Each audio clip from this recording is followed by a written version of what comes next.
Дажахао, ни хао, здравствуйте, привет, як там, hello, харате, salve, welcome.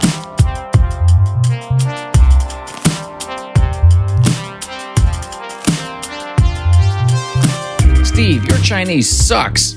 You should read children's books with pinyin. Do children's books really help? Some of the pros, some of the cons, and some of the things to think about if you're going to go this route. Folks, this is episode number 65 of the Language Vlog Podcast. My name is Steven. Let's get to it.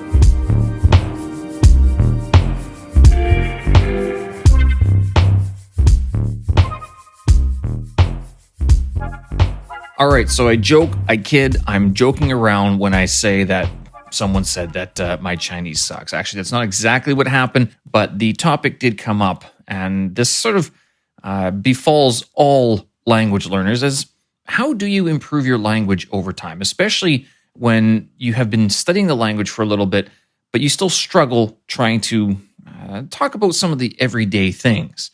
Folks, this is episode number 65 of the Language Vlog Podcast. My name is Steven, and this podcast runs parallel to the YouTube channel I have, Steven's Language Vlog, wherein I detail some of the things that go on here in Beijing, China, where I'm currently located, and some of the sort of, maybe not the behind the scenes, but certainly a look at expat life, the life that I lead here in China. I'm an ESL teacher here, and ESL stands for English as a Second Language. ESL instructor, ESL teacher. Well, I try to teach people how to speak English or how to use English as their second language. But in doing that, I come from a background wherein I've been learning languages for quite a while, my entire life, I guess you could argue. But mother tongue aside, I've spent as long as I can remember learning another language. So when I was a kid in Canada, I grew up learning Ukrainian and French. French was mandated by the school system. Ukrainian, I guess it was mandated because of the school that I went to.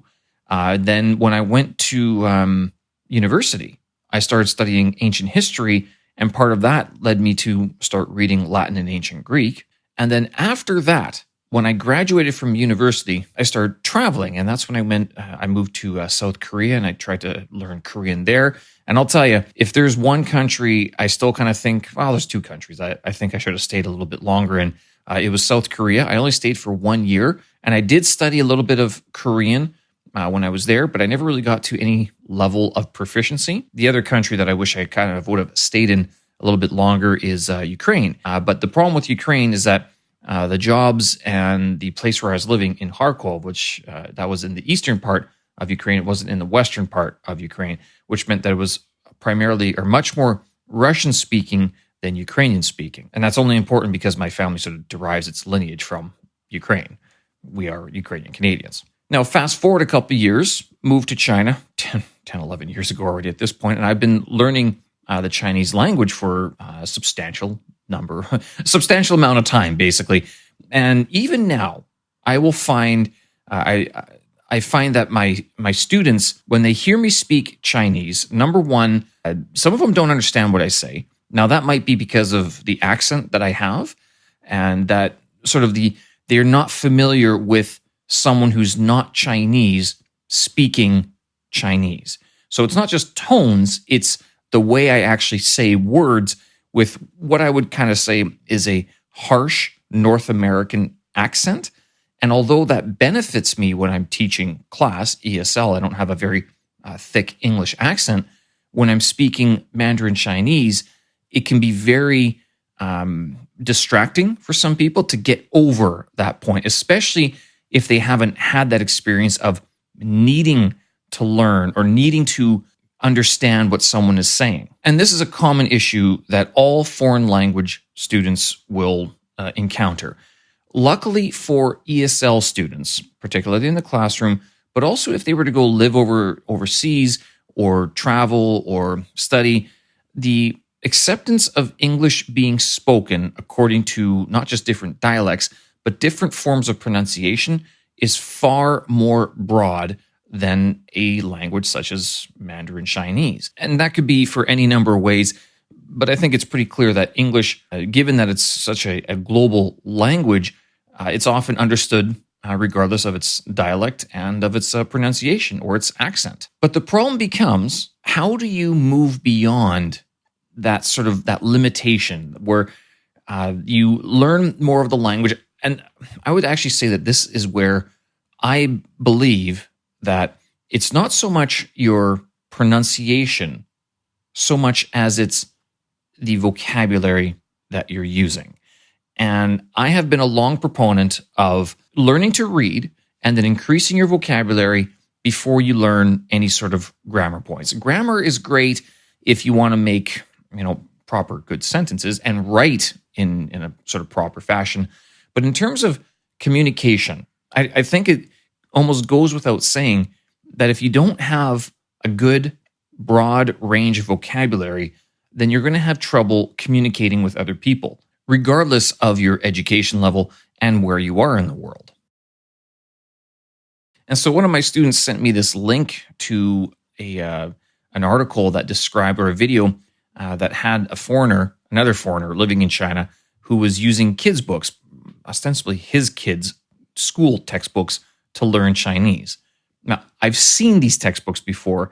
If you are subscribed to the newsletter, or if you have at all seen any of the posts that I've made on YouTube, you'll know that a couple weeks ago, or maybe a month and a half ago already, I made a post about about meeting this mother and her child at Starbucks, and the kid was working from one of these textbooks. That is the exact same textbook that was in this article I'd already seen. And there are a few of these textbooks because they are meant for, I guess they are elementary school children here in China. They are good textbooks. They are decently well graded in the sense that their language isn't too difficult, but it's also quite a bit that if you were to buy one of these textbooks, you're going to be challenged with reading it, but you won't be so challenged that you'll be discouraged by it. But I say that after having studied the language for 10, 11 years and making my way up to HSK 5. And I kind of wonder if maybe this is where Chinese and certain language families are different in the usefulness of using children's books to further your language abilities, particularly your vocabulary and your grammar. It's here I would almost say that you could leave culture aside, because although a lot of kids' books, one of the disadvantages of using kids' books is that they are meant for children, and in doing that, they have sort of a what would you call, like an ethical or a moral bent to them, where they try to teach you the good virtues of life. And I think as you grow older, you kind of see how some of those things work out, but some of those things don't. Not to say that you'd be reading really bad stuff when you get older, but the variety of literature available to you as you get older is certainly a lot more than in what you would find in a children's book. So what are the advantages of reading children's books in an effort to improve your language? Number one, they're simple. From the vocabulary that they use, from the basic nouns, the verbs, but particularly how they focus on certain things like colors or even day-to-day items such as like the stuff around your apartment, or especially, as I found out when I bought a bunch of Chinese kids books, simple verbs such as like how to roll, to crawl, to sit, or even to squat down. These different types of verbs, although it seems very silly or very simple to learn, especially when you're learning a language like Chinese using the HSK books, where they have a very sort of stratified way or a stepped way, tiered method to teaching a language and introducing the characters and the vocabulary, the grammar structures. Learning these types of verbs and their associated characters and their pronunciation at such an early level in a kid's book is far more useful than trying to make your way through these HSK books, which is the standardized Mandarin Chinese for non-Chinese language learners. But then you learn these verbs in association with different nouns like animals or people or even plants and other objects around in the area. Not only that, you get introduced to things like adjectives and adverbs. And moreover, these things are repeated over and over again. This seems like a very good idea, that this almost the oversimplification of language. Keep in mind, they're meant for children, not for adults. So you can grasp the concept a whole lot faster than you can grasp the vocabulary itself. For example, like Chinese colors, very easy to learn the concept of naming a light purple or light blue or bright red, but then remembering not just how to say that, but then how to read the characters and to write them. Very different. Now, I guess this also comes down to which language you're studying. I mean, French will be a little bit easier than Chinese. Ukrainian would be easier than Arabic, and so on. So it would come down to whether or not you're studying a language that has an alphabet-based language or a script, or a character-based script such as Japanese or Chinese. Number two, they're cheap. You're not going to be spending an arm and a leg for these types of materials. And they're not going to be hardcover books. They're not going to be meant to live forever, but they are meant to be in the hands of children. And if you've ever seen a child and how they deal with books, I mean, it's not like they're going to be ripping the pages out. Well, maybe not yet, but they're going to experience some damage, some wear and tear, let's say. Not only that, oftentimes you can find them in bundles according to subject area.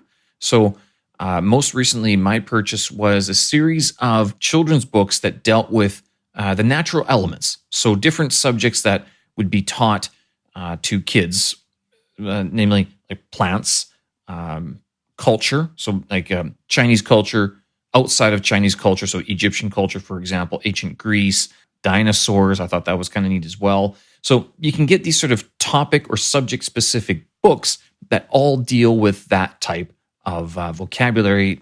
And again, the verbs sort of cross over, but the vocabulary would be unique. The adjectives might be a little bit more unique as well.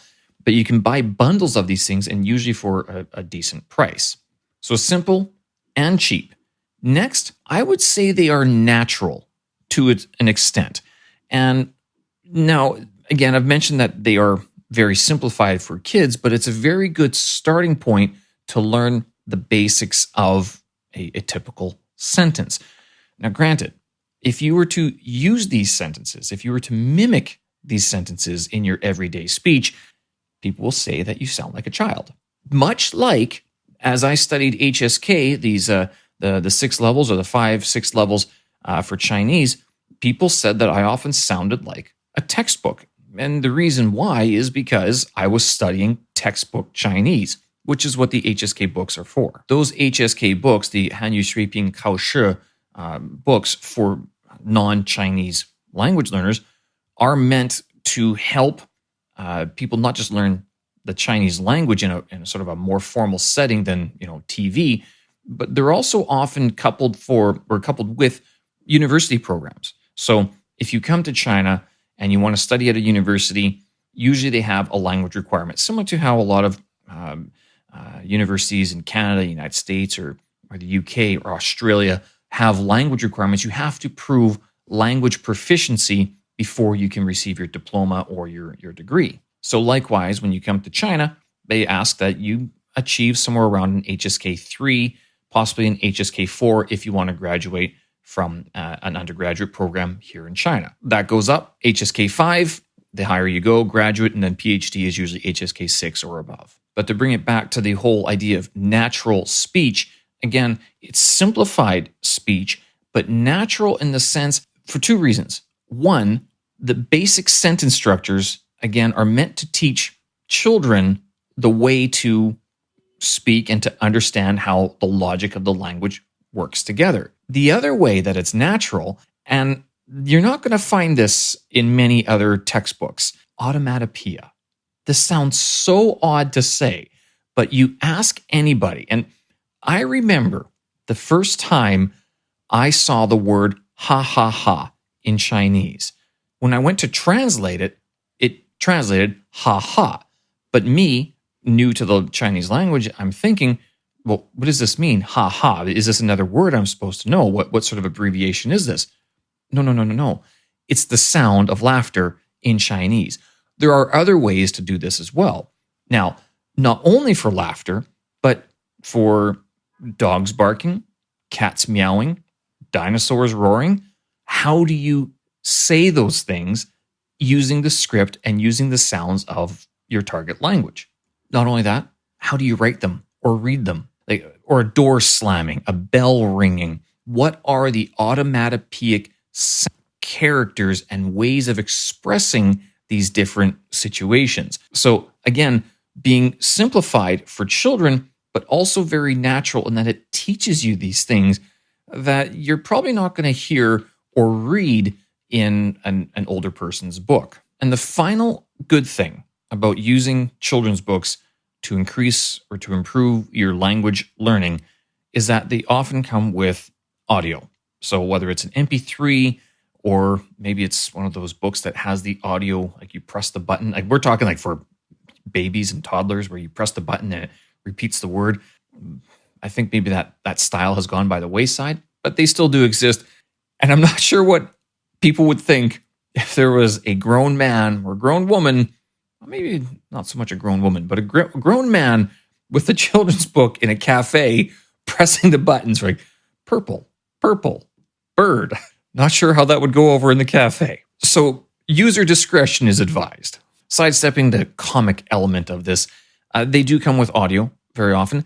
And as I've seen with a lot of Chinese sources now, some of them actually come with pens, or you can buy a pen that will then speak the character for you. But I think using pens in addition to your books is it's a different topic. It deals more with using technology rather than using what we're talking about today, which is primarily children's books.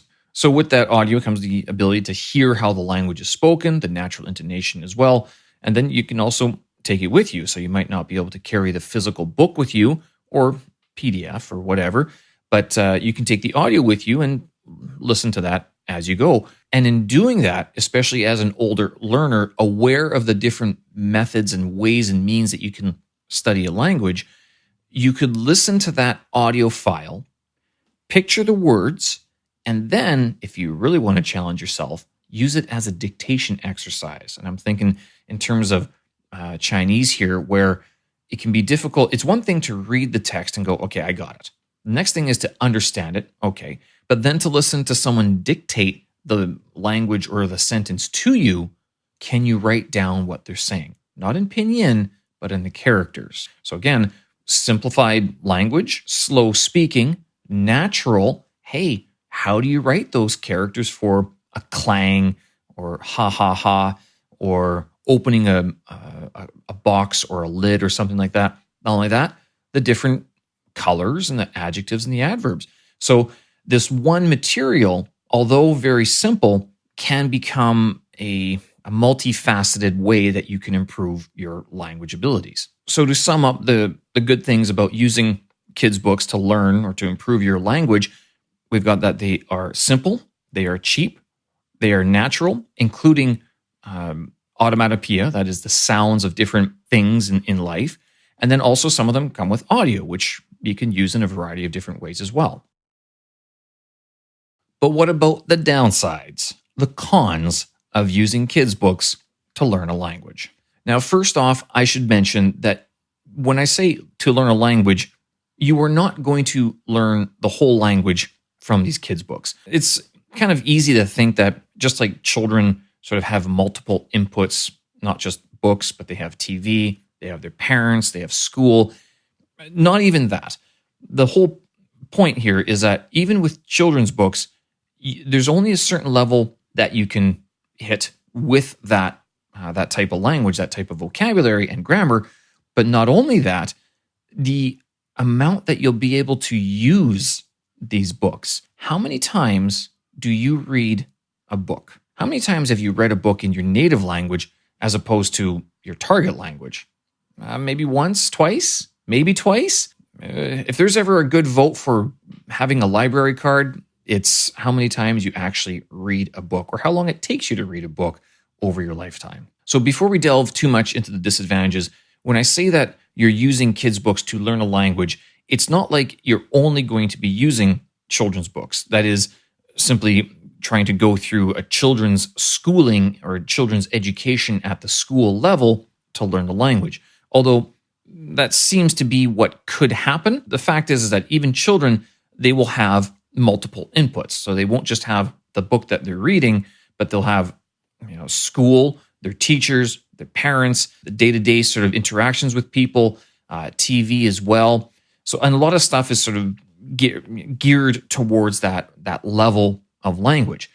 But you, since you're not a child, won't need as much exposure to the language in as many ways because you will be able to find other sources, or actually more likely, you won't be able to be as immersed in the language as children are when they are young. Problem number 1, you'll read it too fast. That is, once you're done reading the book, what do you do with it? Not only that, how many times will you read it? Now, I've already mentioned that if it comes with an audio file, you can use that as a dictation exercise. That's good, and that can be a very good challenge for a while, only if you're getting it. If you're not getting it, then it becomes frustrating. And to compound that issue, if you bought a bundle of these books and you find that they're too difficult for you, well, much like that book that you bought at the airport that you thought would be a great read on the airplane, it'll be sitting there for a while. I hate to belabor the point, but again, this is where the library card sort of comes into play. Going to the library and picking out 2 or 3 kids' books and just sitting there and reading them to practice your language seems like a not such a bad idea, even though it might look a little bit odd as well. But how many times are you going to read the book? So I guess that goes more into the idea of like, are you going to purchase these books? Are you going to buy them? Or are you going to go to the library or simply look for them online somewhere like in PDF file, like in an electronic format or something? Or, you know what? YouTube. Go online. Are there any videos? Are there any channels that read children's books? That might be a good place to start. Problem number 2, finding books or a series of books that properly balance text to picture. The problem with being a language learner is that you never really know what your level actually is. And as my student sort of pointed out, she's pointing out this, I should read children's books. And I'm sitting there going, I'm studying HSK 5. I like to think that my language is pretty good. However, if I were to sit down to read the children's books that I have right now, or that textbook that I saw the kid using in Starbucks, some of the characters I probably wouldn't know. And actually some of the words I probably wouldn't know either, to say nothing of the grammar structures. So it's easy to say that kids' books, those are beneath me. But at the same time, if you were given a kid's book, would you be able to actually read through it and understand what they're saying? And then not only that, implement what you've learned. Use the new words that you've learned from that book. That's a bit more of a challenge. But to add to that, finding the books that are sort of a good level for, or good grade for your level. What grade student are you in your target language? Are you grade 1, grade 2, grade 3? I will say with some experience that most native speakers will say that your language level is actually worse than it really is. That is, has been evidenced here in China. When people say that, oh, your Chinese is so good, but you should improve your Chinese, they're going to suggest children's books, which you will look at and go, well, you think my language is that bad that I should be reading a grade 1 book? I mean, how insulting. But again, if you were to read that grade 1 book, would you be able to actually understand what's going on? And then repeat it, or it's like talk about it afterwards. But I know you might push back on that point and say, well, how many times do I talk about books I'm reading with other people? It might not be. It might actually be more that, can I use the information? And this kind of goes to the next point of the downside of using kids' books. Even though you can buy bundles of these books on different subject areas, dinosaurs, plants, verbs of motion, where are you going to use this information? This can also be an issue when someone you're talking with says, oh, well, your Chinese or your English is so good, why don't you read some more children's books that'll help you improve your vocabulary? Does that mean that these people you're talking with want to talk about dinosaurs, or they want to talk about plants? Maybe plants. Possibly, even as an adult, you'll be talking about plants with a lot of different people. But the issue with all this, these subject-specific books that are so cheap in bundles, is that where are you ever going to use this knowledge? Where are you going to use this information other than with other kids or very specific conversations with people that you meet? On the street or with the delivery guy, you're not going to be talking about dinosaurs or plants or verbs of motion or how maybe the weather, but how long does the weather conversation last before you're like, all right, what's the next topic we're going to talk about? So I guess one way to put this is relevance. How relevant are kids' books to your daily life? It's at a moment like this, I kind of think of going to the bank or something to do a wire transfer to shift money home or something. And they're asking about tax bills and proof of taxation and income statements and stuff like that. And you're sitting there going, I can't talk about this. I can only talk about dinosaurs and plants.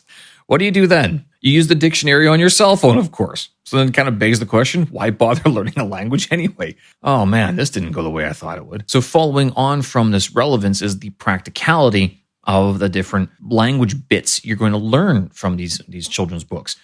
The vocabulary, which again, I've talked about, vocabulary trumps everything when it comes to learning a new language. You have to learn the words so that even if you have to point and say the word or not say the word, you can learn the word by pointing and then adding that new word to your vocabulary set. But with these children's books, you're going to see that the dialogue is rather simple, the vocabulary is rather simple, the grammar is rather simple, and also repetitive. So when you go to the bank to transfer money home, you're going to be talking about dinosaurs in a very simple and polite, repetitive format.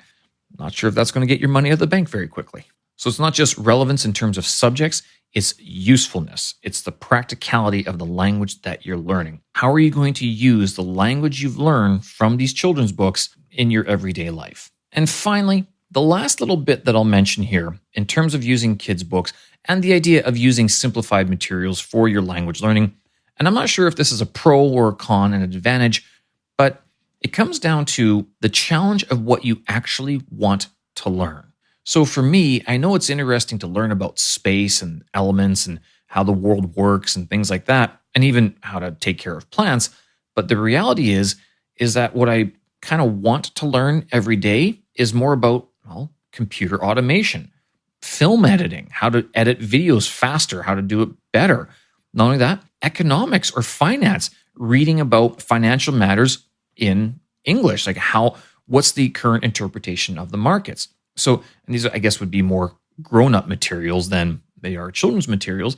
But this is where it becomes very difficult to sort of look at, well, yes, I would love to sit down to read this kid's book, but is it more worth my time to spend an hour reading this book and using it, learning the vocabulary, writing out the new words, practicing the dictation, or using that hour to read up or watch a video on a subject, topic that I can use right away? So although it's a great idea to suggest to learn more of the language from children's books, you kind of have to take into account that as an adult, there are things that you need or want to learn that you're not going to learn in a kid's book.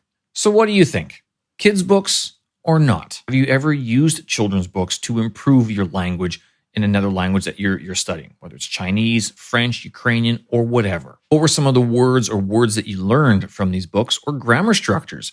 What are some of the things that you did learn, take away from that book overall? Was it the language, or was it simply kind of how funny things are sometimes and how they teach their children the different sounds of the language? And finally, is there a series of books that you found very useful in your own language learning? Get in touch. We'd be interested to know.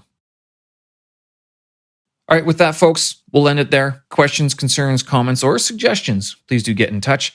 The contact information will be in the show notes for this episode. Not only that, if you haven't done so already, subscribe to our newsletter, as we do send out things like this every now and then, different recommendations for books or different study techniques as well. And of course, head on over to YouTube, subscribe to the channel, as if you're interested in learning Mandarin Chinese or English, it's a good place to find some videos, not just on language learning, but also what it's like to live in another country. And finally, folks, if you like what you hear, you can always contribute to the show by buying us a coffee. buymeacoffee.com/Stevens Language Vlog.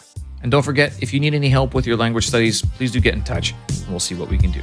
Thanks again. We'll do this again. Have a good one. Bye-bye.